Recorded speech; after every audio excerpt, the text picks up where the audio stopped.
Tere kõigile rahvarõivahuvilistele. Oleme kutsunud teid täna kaamerate taha, et viia läbi üks rahvarõiva õppeinfopäev. See mõte tuli meil juba siin suvel, et me oleme erinevate koolituste ja erinevate koolide koostöös rahvarõivaste valmistamist aastaid juba õpetanud. Me kõik juhindume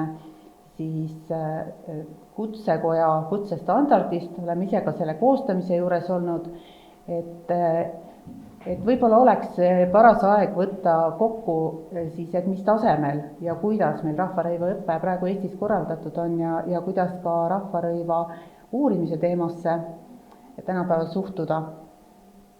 Ja meie päev ongi üles ehitatud selliselt, et alustab Maret Lehis, kes on Eesti Rahvakunsti ja Käsitööliidu käsitöö kutsealade kutsekomisjoni esimees.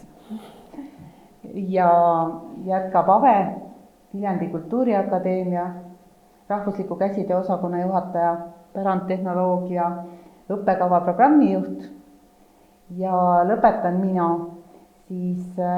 räägin rahvarõiva koolidest. Ja meie päev natukene tehnilisest poolest, et on selliselt, et me kordamööda oma ettekanded räägime teile ära ja selle ettekande ajal te võiksite juba mõelda, et kui teil on küsimusi, et vestlusaknasse need juba ära trükkida. Et kui ettekande lõpus jääb meil aega nendele vastata, et teeme seda kohe ja kui küsimusi on palju, nii et need sinna vahele kõik ära ei mahu, et ka pärast on meil aega vestlusteks pärast 3 ettekannet. Aga tehke endale olemine mõnusaks seal arvuti taga ja alustame esimese ettekandega. Maret, palun. Aitäh.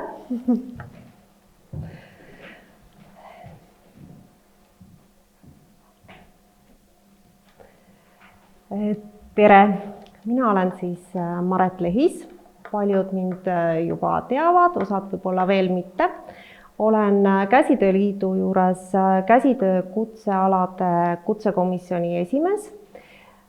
Täna on meil kokku hallata 8 erinevat valdkonda, 17 erineva kutsestandardi ja veel rohkemate spetsialiseerumistega. Täna me räägime nüüd põhiliselt tekstiili valdkonna kutsetest ja põhirõhk oleks 4. ja 5. taseme kutsetel.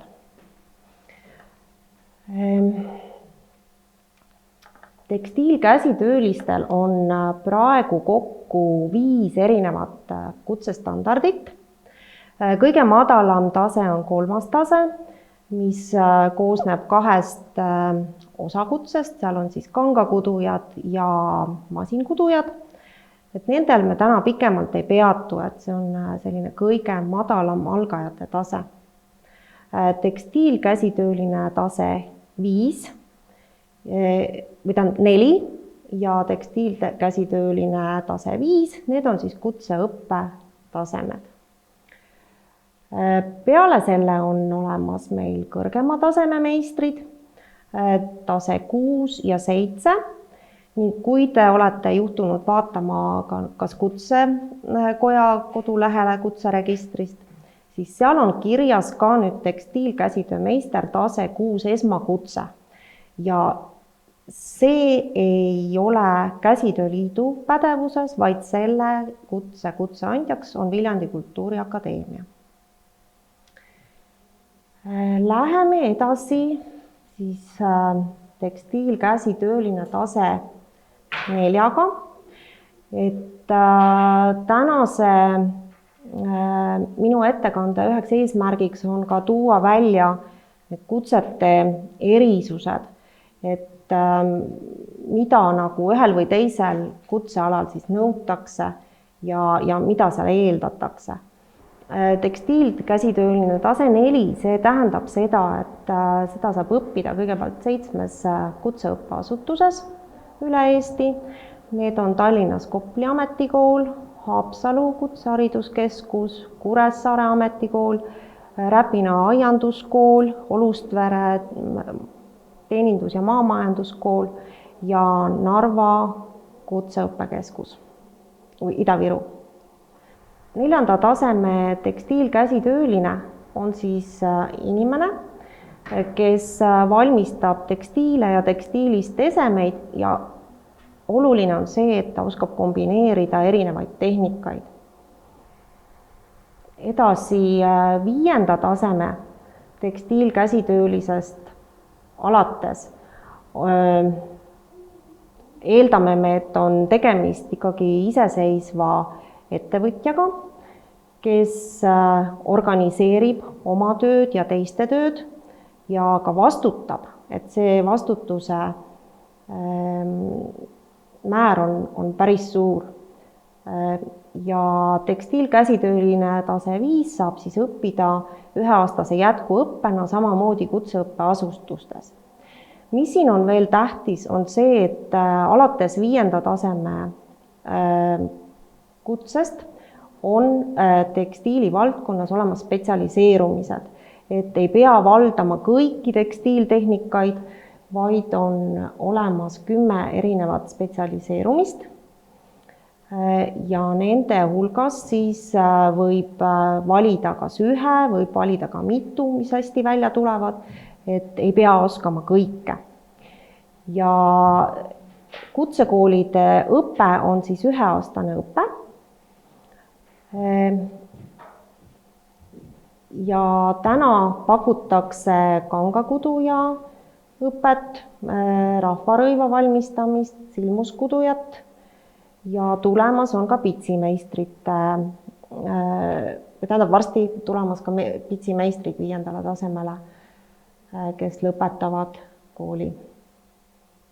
Nii, toon välja ka siin nüüd erisused 6. taseme ja 7. taseme vahel, et 5. tase ei ole lagi, aga mis nüüd eristab teda nendest kõrgematest tasemetest, on tõesti see, et vastutus kõigepealt kasvab ja see, et tase 6 juba ikkagi annab oma teadmisi ja oskusi edasi ja juhendab ja nõustab ja samamoodi ka loob õppematerjale, mis on hästi oluline, sest keegi peab ju need tegema, et madalamad tasemed õppida saaksid. Esmakutse koha pealt ütlen ka veel nii palju, et Viljandi Akadeemiast peale mind Ave räägib täpsemalt, mida põnevat nad seal teevad. Esmakutse puhul nüüd kutsestandardis puuduvad spetsialiseerumised. Et kui 6. taseme töömaailma poolt tulija, kes kooli ei lõpeta, vaid ongi võib-olla töötanud juba mingi aja ja imeliselt hästi oma valdkonda tunneb, saab tulla kutseeksamile Käsitööliidu juurde, siis Viljandi Kultuuriakadeemia lõpetaja, tema saab 6. taseme esmakutse ilma spetsialiseerumiseta. Ja see tase saadakse ainult kooli poolt. Tase 5 on nüüd tõesti juba valdkonna arendaja, kes siis töötab välja uusi tehnoloogiaid ja töövõtteid, aga võib ka olla väga hea uurija, kes oma tehnoloogiliste teadmistega on sellisel tasemel, et ta hakkab asjadega tagurpidi nagu tagasi minema. Et kui ta leiab näiteks mõne põneva vana eseme, siis ta suudab oma teadmiste baasil minna nagu päris sinna algse tehnoloogia juurde tagasi ja siis uuesti hakata seda teistele õpetama. Et see on nagu sellise eesmärgiga. Nüüd, kui keegi tunneb sügavat huvi, et tahaks kutseeksamile tulla, et mida siis peaks tõendama ja mida peaks oskama. Ka 4. taseme kutset on võimalik ju tegelikult saada ka kooliväliselt, meistrikäe all õppides näiteks. Ja mida räägin siin nüüd lahti, et mida siis need kompetentsid endast kujutavad ja mis on erinevad 4. ja 5. tasemel taotlemise vahel. 4. tasemel on kohustuslikke tõendatavaid asju kokku 7.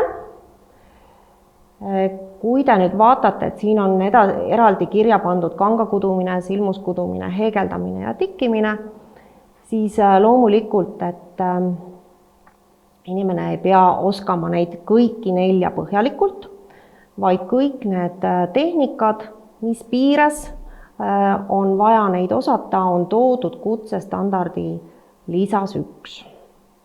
Põhjalikult lahti kirjutatud, kui palju peab keegi oskama. 5. taseme kompetentsid osaliselt te näete, et need 4. tasemega kattuvad. Küll aga tuleb siin nüüd juurde nõustamine ja juhendamine ja siis on hästi oluline see spetsialiseerumisega seotud kompetents. Et siis täna me räägime rahvarõivaste valmistaja kompetentsist lähemalt. Ei peatu teistel niimoodi. Natukene räägin ka lahti need kohustuslikud kompetentsid, mida nad siis sisaldavad. Tööprotsessi korraldamine on nii 4. kui 5. tasemel üsna sarnased, kui niimoodi peale vaadata, et need koosnevad siis kavandamisest ja materjalide varumisest, esemete valmistamisest ja kindlasti ka tööprotsess tuleb dokumenteerida, et jääks endale mingi jälg alles, et saaks korrata oma toote või eseme tegemist. Ettevõtluse kompetents on samamoodi, et vajalik on kas toode või teenus, kas selle väljamõtlemine või siis juba rahvarõiva puhul siis valmistataksegi ju rahvarõivaid, tehakse koopiaesemeid näiteks. Tähtis on sihtgrupp, hinnakujundus, konkurentsivõime hindamine, eneseanalüüs sealjuures ja siis tootega kaasnevad juba pakend ja hooldusjuhend. Nüüd tase 5-ga kaasneb nõustamine ja juhendamine, et see tähendab seda, et eriti just rahvarõivaste valmistaja peab oskama nõu anda tellijale, kes tuleb konkreetse sooviga rahvarõivaid saada või võib-olla ka kas siis ainult ühte eset oma juba olemasoleva komplekti juurde. Siis kindlasti on rahvarõivameistril olemas ka koostööpartnerid, et kõiki asju ise kindlasti ei valda 100%, ei jõua ka, kui on näiteks tegemist tantsurühmadele rõivaste valmistamisega, et siis kindlasti on olemas koostööpartner, kellele tuleb selgeks teha, mida on vaja täpselt teha, kuidas on vaja täpselt teha. Praktikantide juhendamine kindlasti. Et ma tean, et koolid on täna hädas praktikakohtade leidmisega, et ka see on oluline koht. Siis rahvarõivameister koostab ka juhendmaterjale nii oma koostööpartneritele kui praktikantidele ja tööskeeme, et näiteks korrata mõne etnograafilise eseme pealt leitud mustrit, märkida see üles, kõik selline. Siis kompetents rahvarõivaste valmistamine tähendab siis ühe kihelkonna piires rahvarõivaste komplekteerimist ja tuleks valmistada nüüd eksamil esitamiseks vähemalt 5 rahvarõiva eset, et siin on nüüd toodud ka valik, et mille hulgast tuleks need 5 valida. Ja jällegi kõik vajalikud käsitöötehnikad, mida peaks rahvarõivameister siis oskama, need on toodud kutsestandardi lisas 1. Et pärastpoole vaatame äkki üle ka, et kas õnnestub piiluda sinna standardisse. Siis nüüd kutset läbiv kompetents, mis võib ka algul võib-olla niimoodi segadust tekitada, et mis see siis kõik on. Aga see on selline hästi üldine, samas olulised teadmised ja oskused, mis käivad kogu töö ja nii õppeprotsessi kui muu eluga kaasas, et oma kutseoskuste säilitamine ja eetikanõuete järgimine. Ka käsitöölise kutse-eetika dokument on olemas kõigi kutsestandardite juures. Siis nii töötervishoid kui kultuuripärandi säilitamine ja aja planeerimine kindlasti ja ka oma oskuste edasiandmine. Et käsitöö on ikkagi osa meie pärandkultuurist ja me tahame, et ta edasi oleks ja jätkuks ka järeltulevate põlvede jaoks. Nüüd natukene ka eeltingimustest kutse taotlemisel. Et 4. taseme kutse eeldab siis vähemalt põhihariduse omamist ja kas siis tasemeõppe läbimist kutseõppeasutuses, see on siis see 2-aastane õpe. Õppida võib ka meistri käe all või tõepoolest siis võtta selliseid väikseid tükke ühelt teiselt meistrilt ja õppida ja töötada iseseisvalt. Nüüd 5. tasemel eeldame vähemalt keskharidust, siis kindlasti ka on see kutsealane tasemeõpe, mis on siis 1-aastane jätkuõpe meil praegu kutsekoolides või järjepidev iseseisva töötamise kogemus nii käsitöölise ja juhendajana.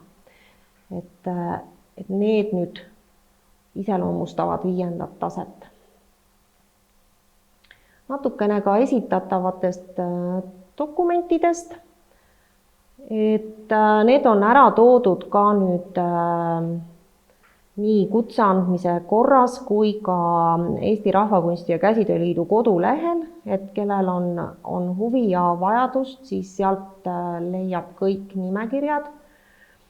Lisaks sellistele formaalsetele dokumentidele on tarvis mõlemal nii 4. kui 5. tasemel esitada ka töödemapp, mis siis sisaldab esemetest fotosid, mida võib vormistada nii digitaalselt kui paberkandjal, aga tänases seisus kindlasti oleks ilmselt mõistlik juba mõelda selle peale, et kuidas oma esemeid presenteerida digitaalselt, et muutub iga päevaga järjest olulisemaks.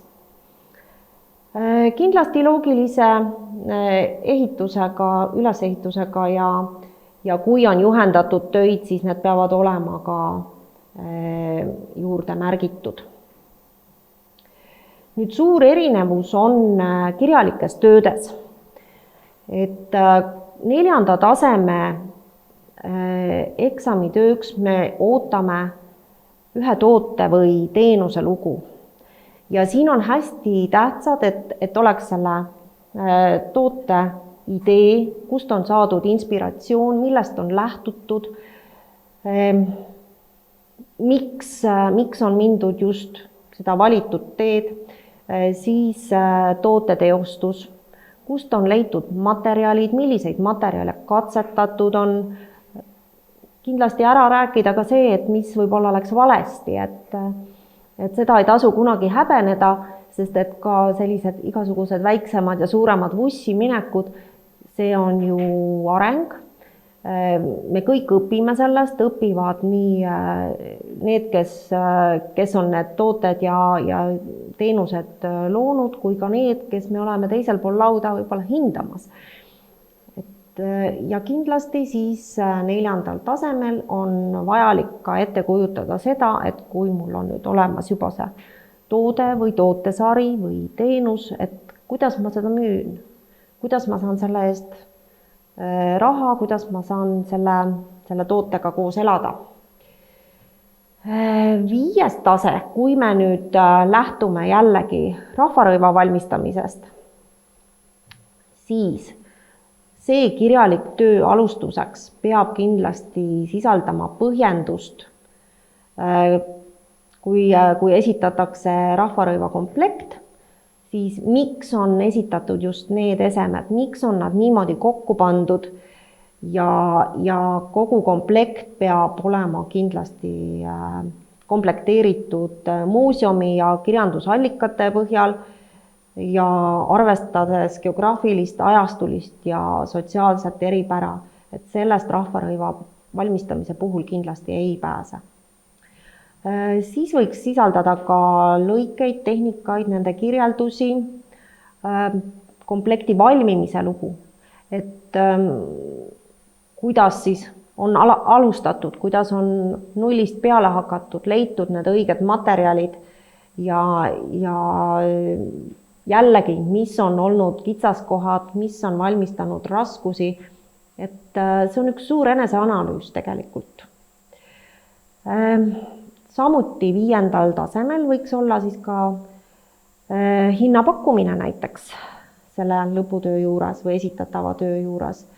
Ja kuna me rääkisime ka juhtimisest, juhendamisest, nõustamisest, siis peaks see töö sisaldama ka juhendit ühe eseme valmistamiseks. See ese ei pea olema suur, see ese ei pea olema väga keerukas, aga juhend peaks olema niisugune, et ka inimene, kes võib-olla ei ole enne neid esemeid uurinud, ei ole võib-olla üldse eriti käelise kogemusega, et ta seda juhendit lugedes ja vaadates oskaks endale samasuguse asja valmistada.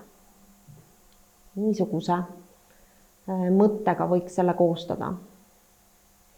Siis mõlemal tasemel on kindlasti esemete esitus ja esemed tuleks esitleda selliselt, nagu neid tegelikult kasutatakse.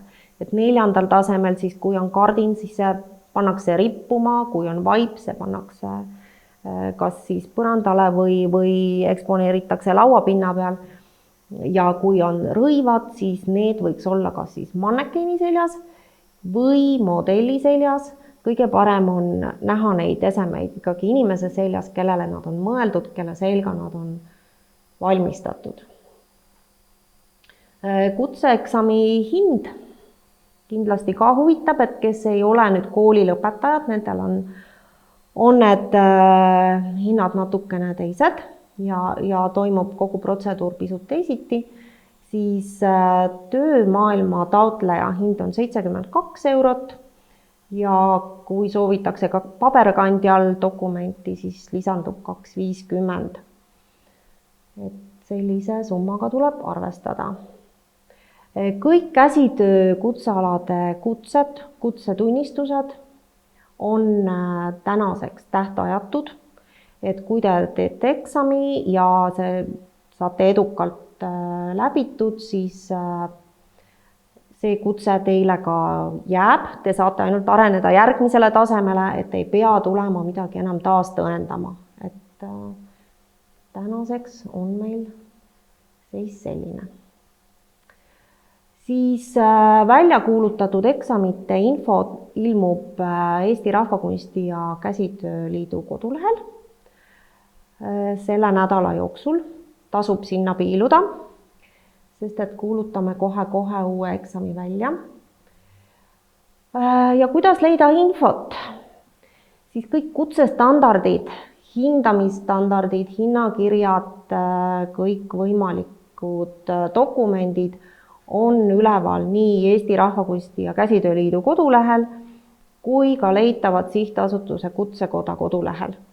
Et siin on ka lingid juurde pandud.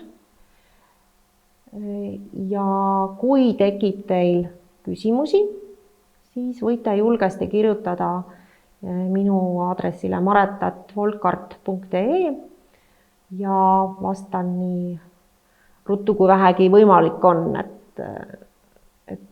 jah, see võib olla nii ja naa, võib-olla mõni päev võtab aega, võib-olla vastan kohe.